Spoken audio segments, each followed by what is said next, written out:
20 नवंबर 2021 को लोनी के इंदिरापुरी में रहने वाले मनीष त्यागी ने लोनी बॉर्डर थाने में सूचना दी कि उसके घर के सामने खाली प्लाट में किसी की जली हुई लाश पड़ी है। सूचना मिलते ही लोनी बॉर्डर थाना प्रभारी सचिन कुमार पुलिस टीम के साथ घटनास्थल पर पहुंचे। वहां पहुंचकर उन्होंने देखा कि वो लाश किसी पुरुष की है। शव पूरी तरह से जला हुआ था, लेकिन सबसे अजीब बात यह थी कि उसका चेहरा इतनी बुरी तरह से जला हुआ था कि उस लाश को देखकर मरने वाले की पहचान कर पाना बहुत ही मुश्किल था। पुलिस ने सबसे पहले आसपास रहने वाले लोगों को बुलाया और उस शव की पहचान करने को कहा। लोगों ने शव के कपड़ों और कदकाठी से उसकी पहचान करने की बहुत कोशिश की, लेकिन फिर भी लोग उस लाश की पहचान ना कर सके, जिस कारण पुलिस को भी इस मामले में कोई सफलता नहीं मिली। इधर सूचना मिलने पर लोनी क्षेत्र के सीओ रजनीश कुमार और एसपी डॉक्टर इरज राजा भी घटनास्थल पर पहुंच गए थे।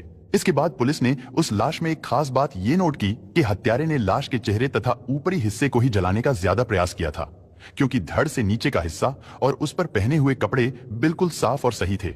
जब पुलिस ने शव को पोस्टमार्टम के लिए भेजने से पहले उसके पहने हुए कपड़ों की तलाशी ली तो इत्तेफाक से उसकी जेब से 150 रुपए और एक आधार कार्ड बरामद हुआ। आधार कार्ड मिलने के बाद पुलिस वालों को लगा कि शायद अब इस केस को जल्दी ही सॉल्व कर लिया जाएगा, क्योंकि मृतक की जेब से जो आधार कार्ड मिला था उसके मुताबिक वो लाश 40 वर्षीय सुदेश कुमार की थी। सुदेश कुमार मकान नंबर 331 गली नंबर 4 करावल नगर पूर्वी दिल्ली का रहने वाला था। इसलिए पुलिस की एक टीम को उत्तर पूर्वी दिल्ली के करावल नगर में उस एड्रेस पर भेजा गया। पुलिस को वहां पर सुदेश की पत्नी अनुपमा मिली। पुलिस ने जब अनुपमा से उसके पति के बारे में पूछताछ की तो उसने बताया कि उसके पति एक दिन पहले ही किसी काम से बाहर गए हैं और अभी तक वापस नहीं आए। लेकिन जब किसी अनहोनी की आशंका में अनुपमा ने पुलिस वालों से इस पूछताछ का कारण पूछा तो आखिर पुलिस को बताना ही पड़ा कि उन्हें लोनी बॉर्डर के इंदिरापुरी इलाके में एक जली हुई लाश मिली है और उसी की जेब से उन्हें ये आधार कार्ड मिला है, जिसकी वजह से पूछताछ करने के लिए वो लोग उनके घर पर आए हैं। अनुपमा ने बताया कि हाँ, वो आधार कार्ड हमेशा अपनी जेब में ही रखते थे। सुदेश की मौत की खबर सुनते ही अनुपमा दहाड़े मारकर रोने लगी। पुलिस ने कहा कि देखिए, आप रोना बंद कीजिए, क्योंकि मरने वाले की जेब से जो आधार कार्ड मिला है वो आपके पति का ही है। इसलिए पहले आप घटनास्थल पर पहुंचकर शव की पहचान कर लीजिए। ये भी तो हो सकता है जो शव मिला है वो आपके पति का ना हो। इसके बाद एसआई प्रदीप शर्मा अनुपमा और उसके बेटे को अपने साथ लेकर घटनास्थल पर पहुंचे, लेकिन तब तक थाना प्रभारी सचिन कुमार ने एसपी और सीओ उपाध्याय के कहने पर शव का पंचनामा तैयार कर उसे पोस्टमार्टम के लिए भिजवा दिया गया था। एसएसआई प्रदीप शर्मा अनुपमा और उसके बेटे को लेकर वहीं पहुंच गए। उन्होंने जब अनुपमा को शव दिखाया तो अनुपमा उस शव को देखकर फिर से रोने लगी, क्योंकि अब शव की पहचान सुदेश कुमार के रूप में हो चुकी थी और उसकी पत्नी ने ही उसकी पहचान की थी। इसके बाद सुदेश की लाश का पोस्टमार्टम कराया गया और फिर पुलिस ने सुदेश का शव उसकी पत्नी अनुपमा को सौंप दिया। अनुपमा ने उसी दिन शाम के समय अपने परिजनों और जान पहचान वालों के साथ मिलकर सुदेश का अंतिम संस्कार कर दिया। लेकिन अब सवाल ये था कि आखिर सुदेश की हत्या किसने और क्यों की थी, और सबसे अजीब बात ये कि उसके शव को इतनी दूर ले जाकर ठिकाने लगाने और उसकी पहचान को मिटाने का ये जघन्य अपराध किसने किया था। यानी इस केस को सॉल्व करने के लिए बहुत बारीकी से जांच पड़ताल करने की जरूरत थी। इसलिए सीओ रजनीश कुमार के नेतृत्व में एक टीम गठित की गई। इसके बाद पुलिस ने आगे की इन्वेस्टिगेशन शुरू कर दी। इसके लिए सबसे पहले पुलिस ने सुदेश कुमार की कुंडली खंगालना शुरू की, क्योंकि आमतौर पर जब कातिल गुमनाम हो तो अक्सर कत्ल का सुराग मरने वाले की कुंडली में ही छिपा होता है। इसलिए पुलिस ने सुदेश कुमार की पत्नी, उसके बेटे और आस पड़ोस के लोगों से पूछताछ शुरू की। इस पूछताछ में पुलिस को एक चौंकाने वाली जानकारी मिली। दरअसल जिस सुदेश के कातिल को पुलिस तलाश कर रही थी उसके बारे में पता चला कि वो तो खुद भी एक कातिल था और इस समय वो पैरोल पर जेल से बाहर था। दरअसल सुदेश के परिवार में पत्नी अनुपमा के अलावा 2 बच्चे थे, 17 साल का बेटा सुनील और 13 साल की एक बेटी वंशिका। लेकिन उसकी बेटी इलाके के खराब माहौल के कारण गंदी सोहबत में पड़ गई और उसके कई लड़कों से प्रेम संबंध बन गए। सुदेश और उसकी पत्नी ने बेटी को कई बार डांट फटकार कर उसे समझाना चाहा, लेकिन उस पर इसका कोई असर नहीं होता था। और फिर एक दिन ऐसा हुआ कि सुदेश की बेटी एक लड़के के साथ घर से भाग गई, जिसके कारण इलाके में सुदेश की बहुत बदनामी हुई। काफी ढूंढने के बाद बेटी घर वापस तो आ गई थी, लेकिन सुदेश अपने अपमान को भुला नहीं पा रहा था और इसी अपमान की आग में जल रहे सुदेश ने साल 2018 में वंशिका की हत्या करके उसके शव को मंडोला में आवास विकास कॉलोनी के पास खाली पड़े खेत में फेंक दिया था। इसके बाद उसने करावल नगर थाने में बेटी की गुमशुदगी की रिपोर्ट दर्ज करा दी लेकिन वंशिका का शव बरामद होने के बाद जब पुलिस ने जांच पड़ताल की तो पता चला कि सुदेश ने ही अपनी बेटी की हत्या की है, जिसके बाद सुदेश को अपनी बेटी की हत्या के आरोप में जेल भेज दिया गया था और तभी से सुदेश मंडोली जेल में बंद था। लेकिन जब 2021 में कोरोना की दूसरी लहर आई तब सरकार ने कैदियों को पैरोल पर छोड़ने का फैसला किया था। उसी दौरान यानी 21 मई को सुदेश को भी जमानत पर रिहा कर दिया गया था और उसी समय से सुदेश अपने घर था। इसके बाद 21 नवंबर को सुदेश की जमानत का समय खत्म हो गया और वो जेल में पेश होने के लिए चला गया, लेकिन वहां पर किसी कारण उसे जेल में नहीं लिया गया और उसे 22 दिसंबर 2021 को दूसरी बार जेल में पेश होने के लिए कहा गया। इसी बीच किसी ने सुदेश की हत्या कर दी, लेकिन अब सवाल यह था कि आखिर वो कौन था जिसने सुदेश को इतनी बेरहमी से मौत के घाट उतारा था।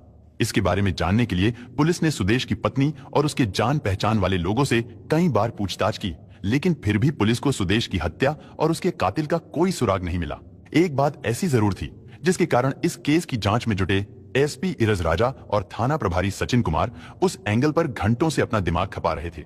दरअसल गहराई से जांच करने पर कुछ ऐसे सवाल पुलिस के सामने थे जिनका पुलिस को जवाब ढूंढना था, क्योंकि पुलिस को लाश की जेब से सुदेश कुमार का जो आधार कार्ड मिला था उसे लेकर पुलिस इसलिए हैरान थी कि जब हत्यारे ने शव को बुरी तरह जला दिया था तो फिर उसने सुदेश की जेब में आधार कार्ड क्यों छोड़ दिया था, जिसे देखने से लगता था कि शायद ये कार्ड किसी ने आग बुझने के बाद शव की जेब में डाल दिया होगा।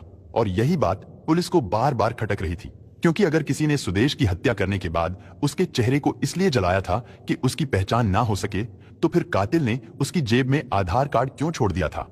ये दोनों बातें ही एक दूसरे के अपोजिट लग रही थीं और शक पैदा कर रही थी। शक का दूसरा कारण यह भी था क्योंकि सुदेश की मौत के बाद जब उसके शव का पोस्टमार्टम कर उसका अंतिम संस्कार कर दिया गया था तो उसके 3 दिन बाद ही उसकी पत्नी लोनी बॉर्डर थाने में आकर पुलिस से सुदेश की मौत का डेथ सर्टिफिकेट देने की मांग करने लगी, क्योंकि आमतौर पर तो जिस महिला के पति की मौत होती है वो तो महीनों तक अपने पति की मौत के गम और सदमे से उभर नहीं पाती है, लेकिन यहाँ अनुपमा रोज रोज थाने में आकर पुलिस से अपने पति की मौत का डेथ सर्टिफिकेट देने की मांग कर रही थी।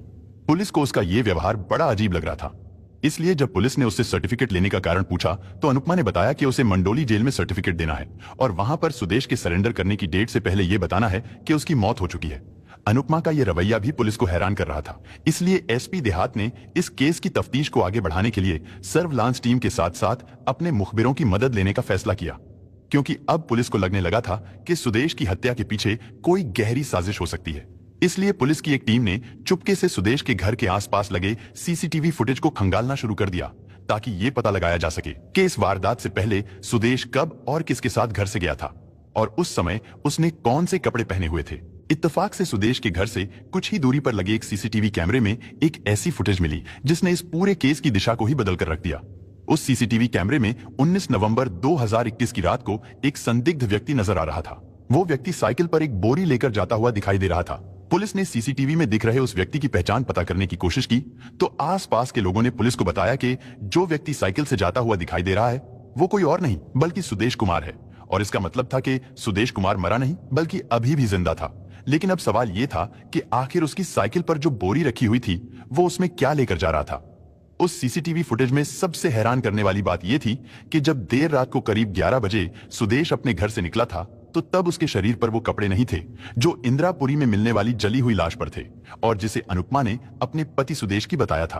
क्योंकि इस हत्या का राज बहुत गहरा था, इसलिए पुलिस ने इसकी तह तक पहुंचने के लिए आसपास में रहने वाले कुछ लोगों को विश्वास में लेकर सुदेश के घर पर नजर रखने के लिए तैयार कर लिया। और फिर पुलिस को 12 दिनों के बाद जानकारी मिली कि सुदेश वास्तव में मरा नहीं बल्कि जिंदा है और अक्सर देर रात में वो अपने घर चोरी छिपे आता है ताकि किसी को उसकी भनक भी ना लग सके। और अब पुलिस समझ गई थी कि ये एक बहुत बड़ी साजिश है। इसके बाद पुलिस ने सुदेश की पत्नी के मोबाइल नंबर को सर्विलांस पर लगा दिया।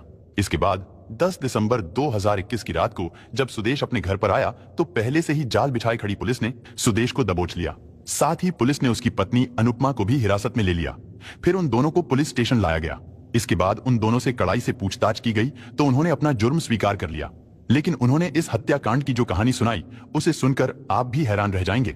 दरअसल सुदेश ने खुद को मरा हुआ साबित करने के लिए किसी और की हत्या करके उसे अपनी पहचान देने की कोशिश की थी और इस काम में उसकी पत्नी भी शामिल थी। सुदेश और उसकी पत्नी से पूछताछ में पता चला कि 22 दिसंबर को सुदेश कुमार को फिर से जेल जाना था और जब वो जेल में था तो उसके कैदी साथियों ने उसे बताया था कि अपनी बेटी की हत्या करने में जिस तरह के सबूत उसके खिलाफ है उसके मुताबिक उसे कम से कम उम्र कैद की सजा मिलनी तय है। इधर जब 21 नवंबर को कोरोना के चलते उसे जेल में नहीं लिया गया तो उसने सोचा कि शायद ऊपर वाला भी नहीं चाहता कि वो जेल में रहे। यही सोचकर उसने अपना दिमाग लगाना शुरू कर दिया। उसने कई दिन तक बहुत दिमाग लगाया, लेकिन फिर भी उसे कोई आइडिया नहीं आया। और फिर एक दिन टीवी पर जब वो कोई फिल्म देख रहा था तो अचानक वहां से उसे एक आइडिया मिल गया। उस फिल्म में जेल से भागे एक कैदी ने किसी व्यक्ति की हत्या करके उसे अपने कपड़े पहनाकर उसके चेहरे को जला दिया था और पुलिस ने मान लिया था कि वो कैदी मर चुका है। ये आइडिया दिमाग में आते ही सुदेश ने सोचा कि वो खुद को इसी तरह जेल जाने से बचा सकता है। इसके बाद सुदेश ने अपनी पत्नी अनुपमा को दिल की बात बताई और थोड़ा बहुत विरोध करने के बाद अनुपमा भी हत्या के इस प्लान में शामिल हो गई। काफी सोच विचार करने के बाद सुदेश और अनुपमा ने इस काम के लिए एक मजदूर का इंतजाम करने के लिए अपनी छत को ठीक कराने का बहाना बनाया। इसके लिए सुदेश 18 नवंबर 2021 को लेबर चौक गया और वहां से वो अपनी कद काठी के एक मजदूर को अपने घर लेकर आया। उस मजदूर का नाम दोमन रविदास था और वो बिहार के गया जिले में अतरी का रहने वाला था। सुदेश ने 18 नवंबर को दोमन रविदास से अपनी छत की स्लैब डलवाई। उस समय रविदास ने काफी पुराने कपड़े पहन रखे थे, इसलिए सुदेश ने उसे अपने कपड़े पहनने के लिए दे दिए, जिनमें कॉफी कलर की जर्सी और नीले रंग का लोअर था।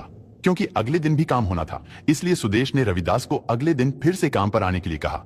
इसके बाद 19 नवंबर को दोमन रविदास उसी के कपड़े पहनकर फिर से काम पर आ गया और शाम को जब उसका काम खत्म हो गया तो सुदेश ने शाम को दारू पार्टी के बहाने उसे अपने घर पर ही रोक लिया। इसके बाद उन दोनों ने शाम होते ही शराब पीनी शुरू कर दी। पीने के दौरान सुदेश खुद कम शराब पीता रहा और वो रविदास को बड़े बड़े पैक पिलाता रहा। रात करीब 9 बजे तक रविदास को हद से ज्यादा नशा चढ़ गया था। इधर सुदेश और अनुपमा ने पहले ही सोच रखा था कि अब उन्हें क्या करना है और फिर अचानक सुदेश ने चारपाई के पाए से रविदास के सिर पर ताबड़तोड़ वार करके उसकी हत्या कर दी। साथ ही ये बात उनके बेटे सुनील को पता न चले, इसलिए सुदेश ने सुनील को अपनी परचून की दुकान पर बैठने के लिए भेज दिया था। सुदेश ने पहले ही तय कर लिया था कि वो रविदास की हत्या करके उसे अपनी पहचान दे देगा। इसीलिए 2 दिन पहले उसने अपने कपड़े रविदास को पहनने के लिए दिए थे ताकि वो दुनिया की नजरों में खुद को मरा हुआ साबित कर सके। सुदेश और अनुपमा को जब पूरा यकीन हो गया कि रविदास की मौत हो चुकी है तो उन्होंने कमरे को पानी से साफ करके उसके शव को पहले एक पन्नी में लपेटा और फिर उसे एक बोरी में भर दिया। इसके बाद रात को करीब 11 बजे के समय जब उस इलाके में सन्नाटा छा गया और उसका बेटा भी सो गया तो सुदेश बोरे में रखी रविदास की लाश को साइकिल पर रखकर लोनी बॉर्डर थाना क्षेत्र के इंदिरापुरी कॉलोनी में खाली प्लाट पर लेकर आ गया। वहां पर उसने लाश को बोरी से बाहर निकालकर उसके चेहरे को बुरी तरह से जला दिया ताकि लाश की पहचान ना हो सके। उस लाश को सुदेश ने अपनी पहचान देने के लिए अपना आधार कार्ड रविदास की जेब में रख दिया। इसके बाद प्लान के अनुसार पहले सुदेश अपने घर गया और पत्नी को कहा कि जब पुलिस उससे रविदास के शव की शिनाख्त कराए तो वो उसकी पहचान अपने पति सुदेश कुमार के रूप में कर दे। इसके बाद सुदेश घर से निकल गया। वो चोरी छिपे देर रात को अपने घर आ जाता था और दिन में वो इधर उधर छिपकर अपना समय बिताता था। इसके बाद 10 दिसंबर को जब सुदेश ने अपनी पत्नी को फोन करके बताया कि वो आज रात को घर आएगा, इसलिए घर की लाइट ऑन रखना और अगर सब कुछ ठीक ठाक हो तो गेट पर सफेद कपड़ा डाल देना। इधर अनुपमा का फोन नंबर सर्विलांस पर लगा होने से ये बात पुलिस ने भी सुन ली थी और पुलिस पहले से आरोपी की तलाश में उसके घर पर पहुंच गई थी। इसके बाद लाइट जलाकर गेट पर सफेद कपड़ा डाल दिया और जैसे ही सुदेश अपने घर के अंदर आया तो पुलिस ने आरोपी सुदेश और उसकी पत्नी को अरेस्ट कर लिया। पूछताछ में सुदेश ने बताया कि जेल और सजा से बचने के लिए उसने इस खौफनाक घटना को अंजाम दिया था, लेकिन उसने पहली भूल तो यही कर दी थी कि बहुत प्रयास के बाद भी वो अपनी कद काठी के मजदूर को ढूंढकर नहीं ला सका था, क्योंकि पुलिस ने मंडोली जेल से सुदेश का रिकॉर्ड निकलवाकर यह भी कंफर्म कर लिया था कि सुदेश की हाइट 5 फीट 6 इंच है, जबकि इंदिरापुरी में जो शव मिला था उसकी हाइट 5 फीट 3 इंच थी, यानी उस शव की हाइट सुदेश से 3 इंच कम थी। सुदेश और अनुपमा की प्लानिंग ये थी कि मामला ठंडा पड़ जाने के बाद वो दिल्ली छोड़कर कहीं और चले जाएंगे, लेकिन सुदेश के बिना जले आधार कार्ड और सीसीटीवी फुटेज से इसके अलावा और भी कई सबूतों से पुलिस ने इस केस का खुलासा कर दिया। इसके बाद सुदेश और अनुपमा के बयानों के आधार पर पुलिस ने चार्जशीट तैयार करके उन दोनों को कोर्ट में पेश किया, जहां से उन दोनों को जेल भेज दिया गया। और इस तरह सुदेश ने अपने आप को जेल जाने से बचाने के लिए एक बेकसूर मजदूर की जान ले ली। दोस्तों, इस घटना को सुनाने का उद्देश्य किसी का दिल दुखाना नहीं है, किसी को परेशान करना नहीं, बल्कि आपको जागरूक करना है, आपको सचेत करना है। दोस्तों, इस पूरी घटना के बारे में आपकी क्या राय है, कमेंट बॉक्स में जरूर बताएं। और अगर हमारी मेहनत पसंद आई हो तो इस वीडियो को लाइक करते हुए शेयर। धन्यवाद।